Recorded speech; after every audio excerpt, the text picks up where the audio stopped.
Get Biblical Understanding, along with T.A. McMahon. Wisdom is the principal thing, therefore get wisdom, and with all thy getting, get understanding. Proverbs chapter 4, verse 7. This is number 81 in our series of Get Biblical Understanding. In this session, we're reading many, but certainly not all of the biblical verses that have to do with discernment. When Jesus was asked by his disciples about the time of his coming, he replied that it would be characterized by deception, and that many would be deceived.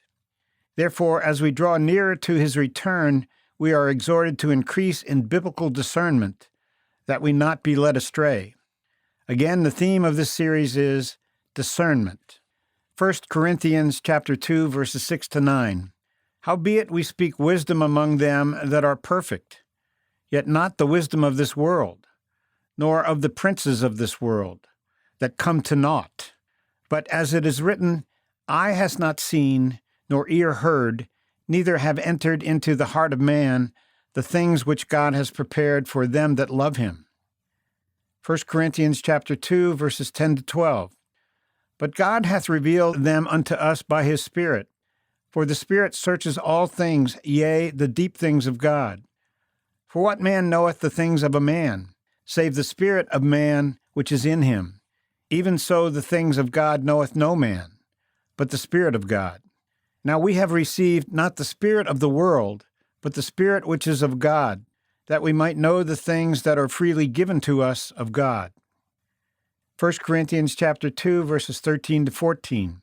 Which things also we speak, not in the words which man's wisdom teaches, but which the Holy Ghost teaches, comparing spiritual things with spiritual.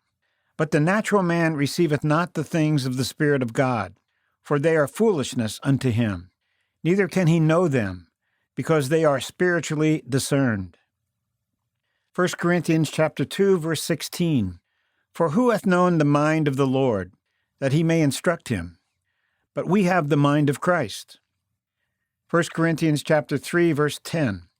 According to the grace of God which is given unto me, as a wise masterbuilder, I have laid the foundation, and another buildeth thereon.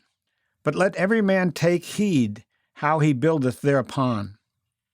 1 Corinthians chapter 4, verse 14. I write not these things to shame you, but as my beloved sons I warn you. 1 Corinthians chapter 10, verse 12. Wherefore let him that thinketh he standeth take heed lest he fall. 1 Corinthians chapter 10, verse 15. I speak as to wise men. Judge ye what I say. 1 Corinthians chapter 11, verses 17 to 19. Now in this that I declare unto you, I praise you not, that ye come together not for the better, but for the worse. For first of all, when ye come together in the church, I hear that there be divisions among you, and I partly believe it. For there must be also heresies, that is, factions, among you, that they which are approved may be made manifest among you. 1 Corinthians chapter 11, verses 28 to 30.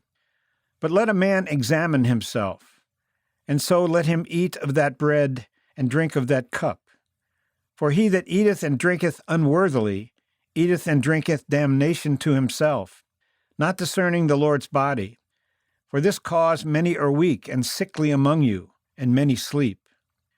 1 Corinthians chapter 11, verse 31. For if we would judge ourselves, we would not be judged. But when we are judged, we are chastened of the Lord, that we should not be condemned with the world. Thanks for listening, and we hope you'll join us again as we search the Scriptures in order to get biblical understanding.